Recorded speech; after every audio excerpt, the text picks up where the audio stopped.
Buckle up. Today we're taking a time machine to the raddest decade in automotive history, the 1980s. Hey there, gearheads and nostalgia junkies. Welcome to Doug's Rewind, a podcast where we take you on a joyride through the wild, weird, and the wonderful world of the 1980s. I'm your host, Doug Martin, and today we're hitting the gas on one of the most iconic eras in automotive history, the 1980s. Buckle up because we're about to dive into a decade where cars got faster, sleeker, and let's be honest, a little bit stranger too. Now, whether you're a diehard car enthusiast or just here for the retro cool 80 vibes, this episode's got something for everyone. Let's roll.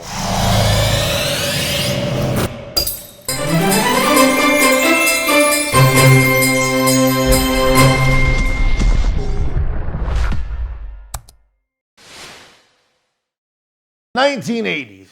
Big hair, neon leggings, and enough synthesized music to power a small city. But it wasn't just the fashion and music industry that got a glow up. The automotive industry was going through a radical transformation too. This was the decade where cars would stop being a joy of just a way to get around from point A to point B and started becoming a statement, a status symbol, a time machine. Well, okay. Maybe just one car got to be a time machine, but let's get to that later.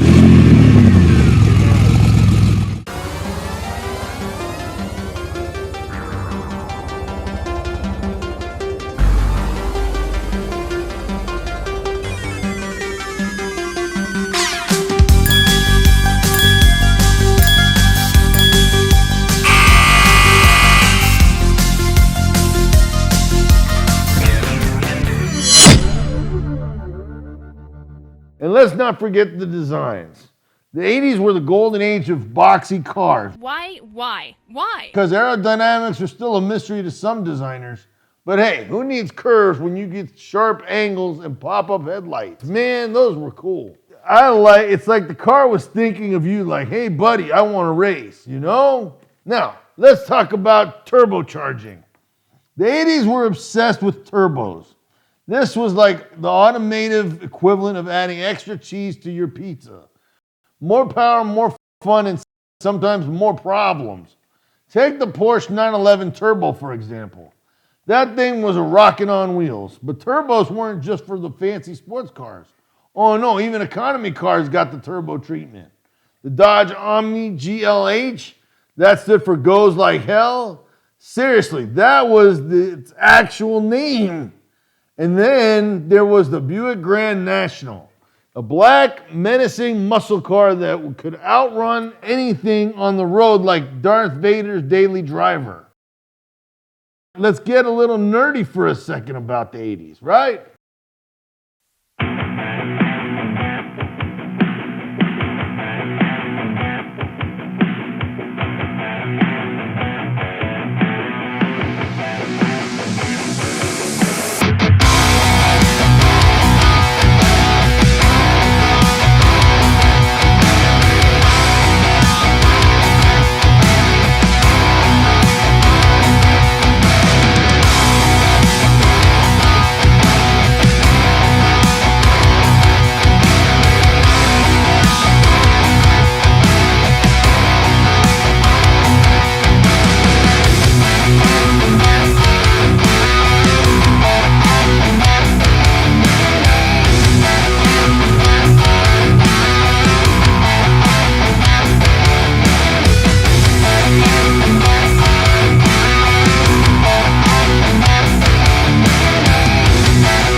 With the onset of the oil crisis, the 1970s brought a major shift in the global automotive industry. With soaring fuel prices, shortages became common. Consumers began to prioritize fuel efficiency over power and size. This was the moment Japanese car manufacturers had been waiting for. Japanese manufacturers entered the global market at a time when Western consumers were looking for alternatives to the larger gas-guzzling vehicles that dominated the roads. Japanese cars were smaller, more efficient, and incredibly reliable, qualities that quickly won over drivers around the world. The oil crisis was a turning point. Japanese cars, with their emphasis on fuel efficiency and reliability, were exactly what consumers needed. As a result, companies like Toyota, Honda, and Nissan saw their sales skyrocket, solidifying their position in the global market. With their place in the global market secured in the 1970s, Japanese manufacturers continued to innovate throughout the 80s and 90s. This period saw the introduction of new technologies, improved manufacturing processes, and a focus on quality and performance. Japanese manufacturers didn't just focus on economy cars, they also made a name for themselves in the performance car market. The Nissan Skyline GTR, Toyota Supra, and Mazda RX-7 became legends in their own right. Offering a perfect blend of performance, reliability, and affordability, these cars weren't just fast, they were also incredibly well engineered, earning them a loyal following among car enthusiasts worldwide. The 80s and 90s were a golden era for Japanese performance cars. They were not only winning on the track but also in the hearts of enthusiasts. They proved that you didn't need a European badge to build a world-class sports car.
Run.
If you did recall these forgettable cars, you must have noticed that, pricing and cosmetic changes aside, the Cadillac Cimarron of the 80s is an exact replica of the Chevy Cavalier.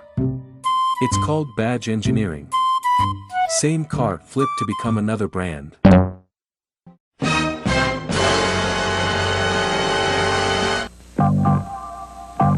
Time now.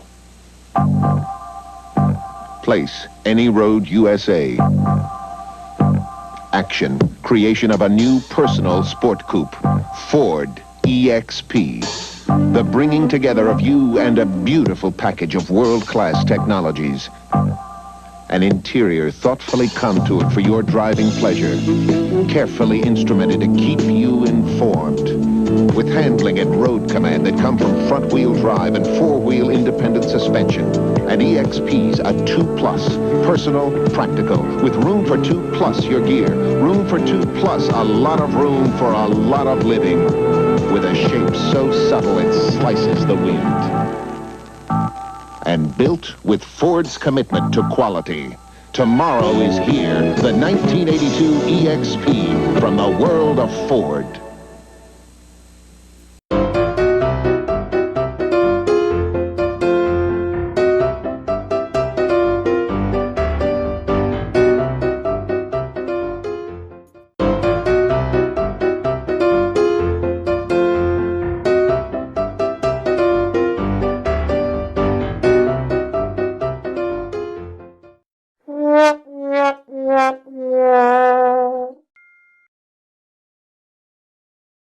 High profit margins made the big three, General Motors, Ford, and Chrysler, focus on making gas-guzzling vehicles.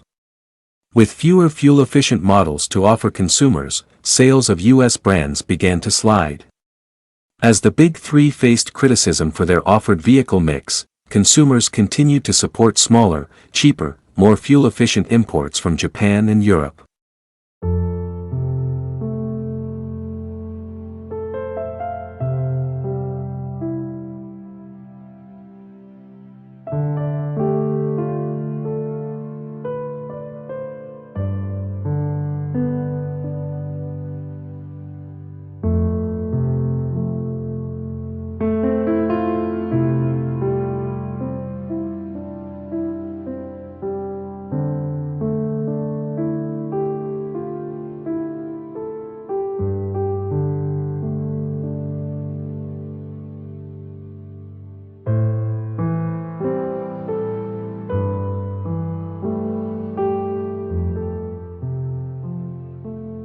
The 80s were turning point for automotive technology. This was the decade when fuel injectors started replacing carburetors. What's the big deal, you ask? Well, fuel injection made cars more efficient, more reliable, and way easier to start on a cold morning. No more pumping the gas pedal like you're trying to win a carnival game. So the fun thing about carburetors is that even though they're not quite as powerful as fuel injectors, most racing enthusiasts still prefer them. This is because they're more adjustable. So let's talk about what a carburetor is and what a fuel injector is. A fuel injector is basically like a little spray bottle that sprays fuel into the part of your engine that has the explosions. A carburetor is simpler. It's a tube of air with a little tube of fuel sticking into it. As the air passes through, it pulls some of the fuel with it and pushes that into the explosion chamber. Both of them work. The fuel injectors are very specific and they work. They spray an exact amount of fuel in there before the explosion, where a carburetor just has a valve that shows that allows air in. As recently as the early 1980s, nearly all gasoline engines still used carburetors to control the flow of fuel delivered into the engine. Since then, fuel injection has become the dominant technology. There are several types of fuel injection systems on the road today: throttle body injection, port fuel injection, sequential fuel injection, and GDI. GDI is a more advanced version of multi-port fuel systems where fuel is injected directly into the combustion chamber instead of the intake port. Both systems use electronic fuel injectors to spray fuel into the engine, but the difference is where they spray the fuel. With port injection, fuel is sprayed into the intake ports. With direct injection, the injectors are in the cylinder head and spray fuel directly into the combustion chamber, mixing with the air charge. In order to adjust a fuel injector, you've got to connect up your computer to this specific set of cables with a specific controller that connects to the fuel. It's a whole mess. In order to adjust your carburetor, you need a screwdriver. You just stick it in there, turn the screw, and that opens a little valve, and that either allows a broad set of air or a narrow set of air in. This one guy says that he takes a glass of water and sets it on his engine, starts the engine, watches the water, and turns the screw on his carburetor. When that water starts to jump, he knows that it's getting too much air. The air-to-fuel ratio is wrong, so he backs it off just a little bit, and he's ready to go. And then there was the rise of electronic engine controls. Cars started getting computers, tiny primitive computers, but still. This was the beginning of the tech we take for granted today, like anti-lock brakes and traction control. Sure, it wasn't perfect. Sometimes those early systems had more glitz than a video game from 1985. But hey, you gotta start somewhere, don't you?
Right along with us, we'll check out the 10 most iconic movie cars of the 80s.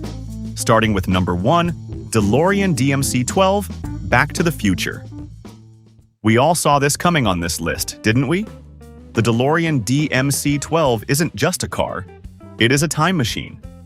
In Back to the Future, Doc Brown's iconic ride took Marty McFly on wild adventures. With its sleek, brushed stainless steel body, gull-wing doors, and futuristic design, the DeLorean became an instant symbol of the 80s. This car had a legendary flux capacitor that stood out from the crowd. But that wasn't all. DeLorean's design was undeniably unique. While it had a mixed reputation for performance in real life, its role in the movie turned it into a cultural icon.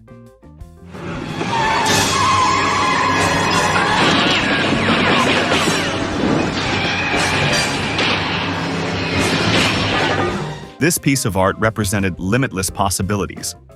DeLorean goes down in history as one of the most unique vehicles ever made. Who can forget its time-traveling legacy? This car was a dream that many adults secretly wish to have in their garages. Now number 2. Ecto-1 Ghostbusters. If there's one vehicle that screams ghost hunting, it is the Ecto-1.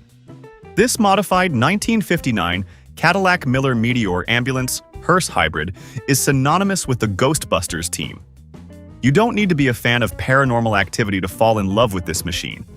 It was big, bold, and had all the gadgets drivers required, including lights and siren and ghost-trapping equipment mounted on the top. Ecto-1 was stunning as well. When Ghostbusters took off in this beast, you know things are about to get spooky. This car was a symbol of adventure and teamwork. It was there when ghosts invaded New York City and was ready for action. In terms of influence, the Ecto-1 was a combination of coolness and quirkiness. It made the Ghostbusters franchise a global phenomenon. It was the perfect blend of retro charm and futuristic design. Number 3. KITT, Knight Rider. KITT was a car and a character in Knight Rider. Knight Rider, a shadowy flight into the dangerous world of a man who does not exist. This sleek 1982 Pontiac Trans Am had an AI that could talk, think, and assist in missions. This means that KITT could drive itself, detect danger, and even talk back to David Hasselhoff. This car became a symbol of futuristic technology and high-tech crime fighting. Movie watchers dreamed of having this car in their garages. KITT was beyond a car. It was a partner. Thanks to its red scanning light and impressive features, it redefined what it means to be a hero car. KITT is Michael Knight's ultimate crime-fighting sidekick. KITT showed car manufacturers how technology can make a grand entry into the vehicle world. It wasn't all about speed, but intelligence and automation. This car predicted a future where cars could communicate with us. Number 4. The Batmobile, Batman. When Tim Burton's Batman hit the theaters in 1989, fans got a glimpse of a Batmobile like no other. Based on a Chevy Impala chassis, this Batmobile was unlike any car anyone had seen. It boasted a Gothic design and jet-inspired features. It was dangerous, sleek, and cool. The Batmobile had an unbelievable design. This design was intimidating with a futuristic tech. It had a wide body, glowing lights, plus an arsenal of crime-fighting gadgets. It was Batman's mobile headquarters. Every turn and twist felt like it belonged to the Dark Knight's world. The Batmobile cemented the idea that a superhero's car can be as iconic as the hero. This car has now influenced several car designs in film and real life. Number 5. Ferrari 250 GT California, Ferris Bueller's Day Off. You've probably seen this car even if you haven't seen Ferris Bueller's Day Off. Cameron's dad's Ferrari, a replica of a 1961 Ferrari 250 GT California, stole the show in this 80s classic. 1961 Ferrari 250 GT California. Less than 100 were made. The Ferrari's role is pivotal to the plot. Ferris and his friends borrowed it for a day of teenage rebellion. This wasn't a regular sports car but a symbol of freedom, youthful exuberance, and luxury. Watching Ferris and his friends zoom around in the Ferrari showed how expressive this car was. But then came the unforgettable moment when Cameron accidentally sent the Ferrari tumbling through the air.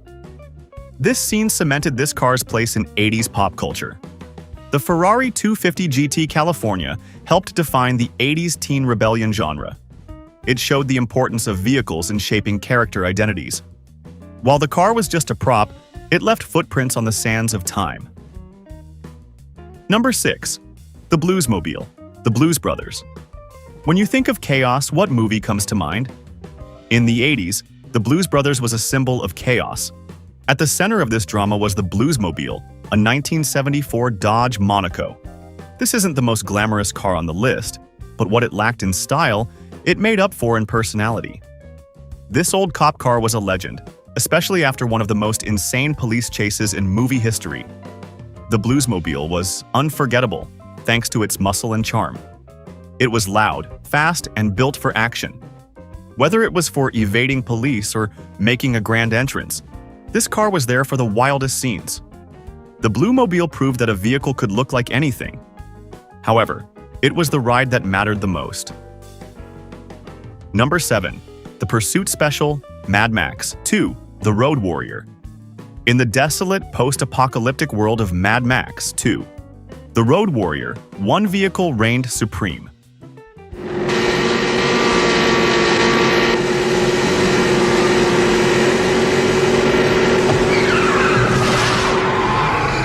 The Pursuit Special was also known as the V8 Interceptor. This 1973 Ford Falcon XB GT was a beast built for survival in the harsh wasteland. With its blacked-out paint, supercharged engine, and heavy-duty modifications, the V8 Interceptor was one of the ultimate vehicles of the 80s. This machine showed that power and speed were the only ways to survive. This car had a rugged design that could withstand the most brutal conditions. Yes, the V8 Interceptor was built for speed, but it was well-equipped for war. Its bladed front grille and post-apocalyptic modifications screamed strength and rebellion.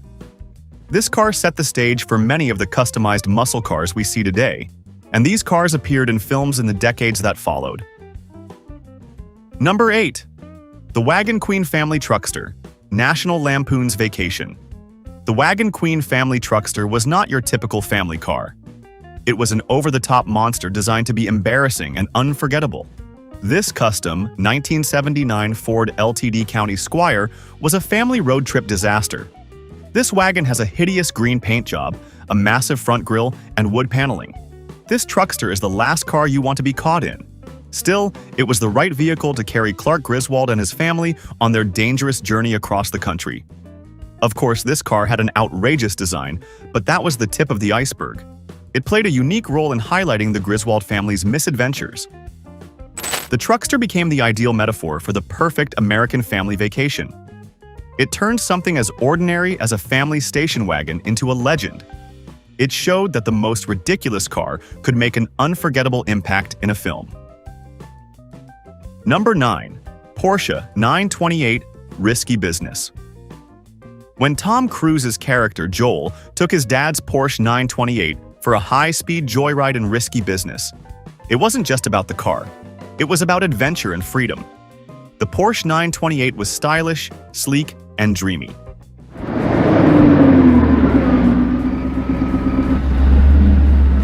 Porsche.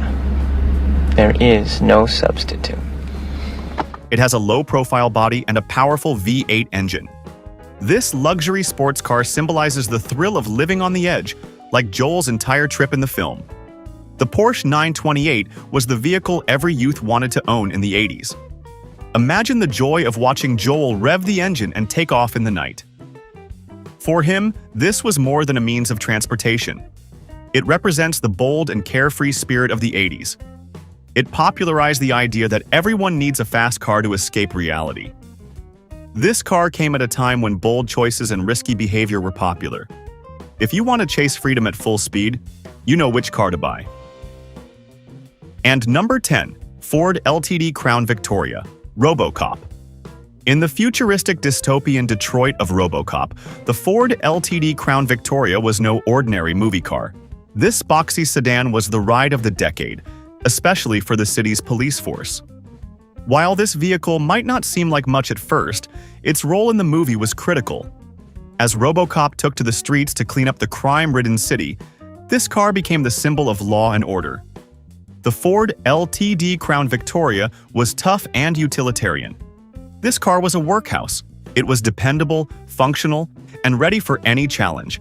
This makes it the perfect vehicle for a future where crime was rampant and every day felt like a battle. This car may not be as glamorous as the other cars on this list, but its unique role in RoboCop showed that even a no-nonsense sedan is a memorable character in its own right. It's not only about the style, but the purpose. The Ford LTD Crown Victoria was the backbone of the police force in a decaying dystopian future. The next time you think of the 80s, remember that the decade went beyond music and fashion. These iconic movie cars also captured imaginations. But you got to hit me up on my socials. DougieFresh7855 on Instagram, Doug Martin on Facebook. Let's chat. So, there you have it, the 1980s in all its automotive glory. It was a decade of innovation, style, and a little bit of weirdness. From fuel-efficient compacts to turbocharged muscle cars, the 80s had something for everyone. And let's be real, it was a time when cars weren't just machines, they were dreams on wheels. Thanks for riding shotgun with me on this trip down memory lane. If you enjoyed this episode, don't forget to hit that subscribe button and leave us a review. And hey, If you've got a favorite 80s car that we didn't mention, drop us a line. We'd love to hear from you. Until next time, keep your tires screeching and your mixtapes rocking. This is Doug Martin signing off. Remember, my Instagram is DougieFresh7855. DOUGIE Fresh 7855. And my Facebook is Doug Martin. Hit me up, people. I want to hear from you. I want you to subscribe. And we'll see you next week on Doug's Rewind.